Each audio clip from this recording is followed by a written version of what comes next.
Hi everyone, welcome back to my channel study with Ashish. तो जैसा कि आप सब लोग जानते हैं, बिहार शिक्षक के प्रथम फेज में जो वैकेंसी आई थी उसमें जो एग्ज़ाम हुआ था उसका सप्लीमेंट्री यानी पूरक रिजल्ट आना था। उसी प्रॉस्पेक्टस में आज हमारे सामने कुछ डाटा निकल कर आया है जिसको मैं आपके सामने रखना चाहता हूं कि 4700 ही कैंडिडेट्स को आखिरकार क्यों चुना जाएगा, जबकि 1,70,000 पर वैकेंसी आई थी और 1,20,000 से ज़्यादा बच्चों को सेलेक्ट किया गया था। फिर भी उसमें कहा गया कि जो कैंडिडेट्स योगदान देने नहीं आए उनको बाहर किया जा रहा है, या इसी के साथ साथ बहुत सारी चीज़ों पर हम आज इस पर बात करेंगे सप्लीमेंट्री।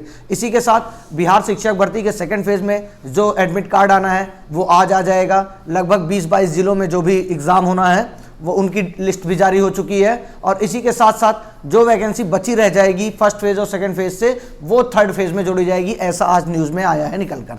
तो आज इन्हीं सब टॉपिक्स को हम कवर करेंगे। अभी तक आपने मेरे चैनल को सब्सक्राइब नहीं किया है तो प्लीज़ एक बार चैनल को सब्सक्राइब कर लीजिए, जिससे आपके पास इंपॉर्टेंट न्यूज़ जो है मिलती रहे समय समय से।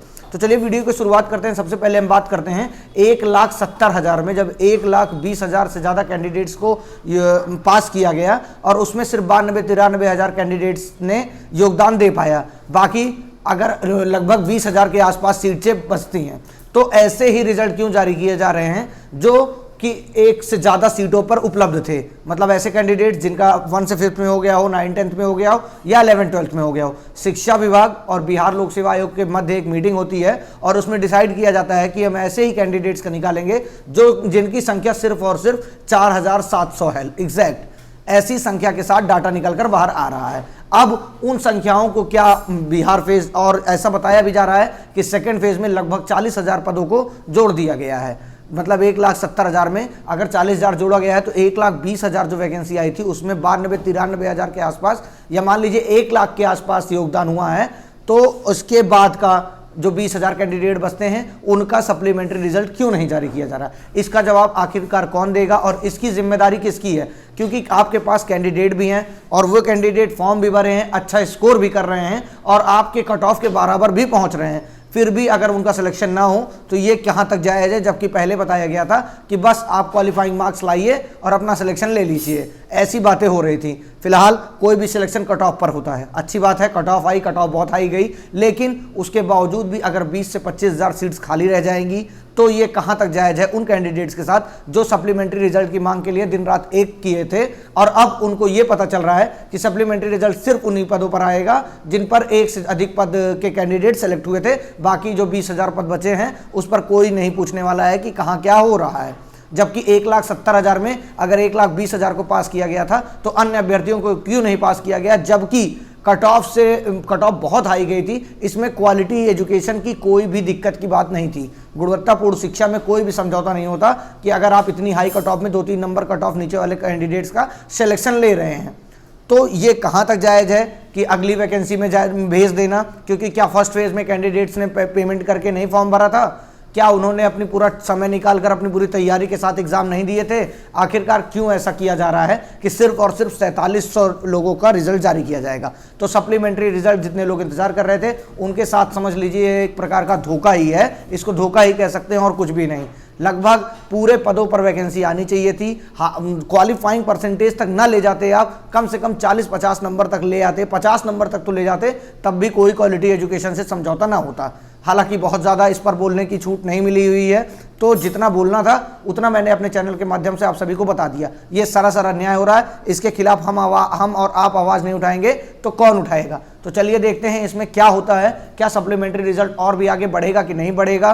क्या क्या कारण है, क्या क्या तथ्य रखेगा बीपीएससी आने वाले समय में, ये तो समय ही बताएगा। इसी के साथ साथ ये पूरक समय की बात हो गई और इसमें साफ साफ लिखा हुआ है कि अन्य खाली पदों का तृतीय चरण की नियुक्ति में शामिल किया जाएगा। मतलब ये बात एकदम क्लियर है कि किसी प्रकार की कोई छूट नहीं मिलने वाली है, सिर्फ और सिर्फ 4700 कैंडिडेट्स का आएगा रिजल्ट। बाकी सेकंड फेज के जो कैंडिडेट इंतजार कर रहे हैं अपने पेपर का, उनका आज रात तक एडमिट कार्ड जारी हो सकता है और 28 जिले में ही रहेगा शिक्षक नियुक्ति परीक्षा के लिए सेंटर। तो ये मान के चलिए कि सिर्फ और सिर्फ बिहार के 28 जिलों में आपका सेंटर होगा, जिसमें आज रात अपलोड होगा आपका एडमिट कार्ड। शिक्षक नियुक्ति परीक्षा के लिए ई एडमिट कार्ड शुक्रवार देर रात अपलोड होने की संभावना है। शिक्षक अभ्यर्थी शनिवार से ई एडमिट कार्ड डाउनलोड कर सकेंगे। मतलब आज आ जाएगा ऑफिशियल साइट पर, कल से आप अपना एडमिट कार्ड डाउनलोड कर सकेंगे। डाउनलोड करने की प्रक्रिया क्या होगी ये आगे आपको बता दिया जाएगा।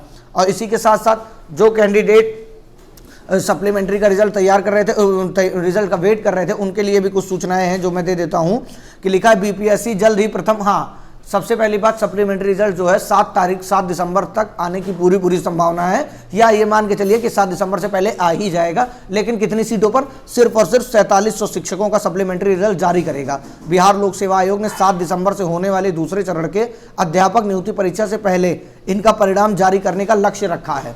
ये मान के चलिए कि आपका जो सेकंड फेज की परीक्षा स्टार्ट होने से पहले आपका रिजल्ट आ जाएगा, लेकिन ये सिर्फ और सिर्फ 4700 कैंडिडेट्स का रिजल्ट आना है।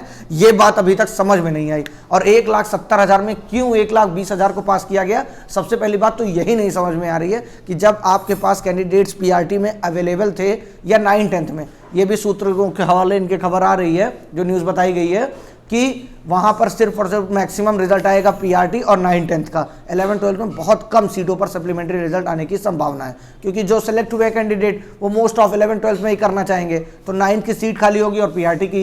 ये तो स्वाभाविक सी बात है कि अगर आप सिलेक्टेड कैंडिडेट्स की ही सीट को खाली मान रहे हैं, बाकी अन्य सीटों को नहीं खाली मान रहे हैं, और उनको आपके द्वारा बताया जा रहा है कि बीपीएससी सेकंड फेज में जोड़ दिया गया, अब जो आने वाले समय में योगदान से बचे रह जाएंगे उनको थर्ड फेज में जोड़ दिया जाएगा, तो ये सरासर अन्याय है। 1,20,000 से ज़्यादा कैंडिडेट्स को पास करना चाहिए था, क्योंकि पीआरटी में थी सीटें, कैंडिडेट भी उपलब्ध थे और सब कुछ सही था ना, उसमें बहुत ज़्यादा कट ऑफ क्वालिफाइंग पे ही अगर आपने पास करके 1,20,000 रिजल्ट निकाला होता तो भी एक बार समझ में आती कि कैंडिडेट कर ही नहीं पा रहा। जब बच्चा इतने लड़ाई लड़ के आगे तक नंबर ले आने का प्रयास कर रहा है, उसके बावजूद भी उसके साथ इस तरह का किया जा रहा है, तो ये कहाँ तक जायज़ है? इसका जवाब कौन जिम्मेदार बताएगा, ये आने वाला समय ही आपको देखने को मिलेगा। तो चलिए, बाकी अपडेट्स के लिए आप टेलीग्राम चैनल को ज्वाइन कर लीजिए और ऐसे ही वीडियो को सपोर्ट करते रहिए, जिससे आपकी बात आगे तक पहुँच सके। Thank you so much.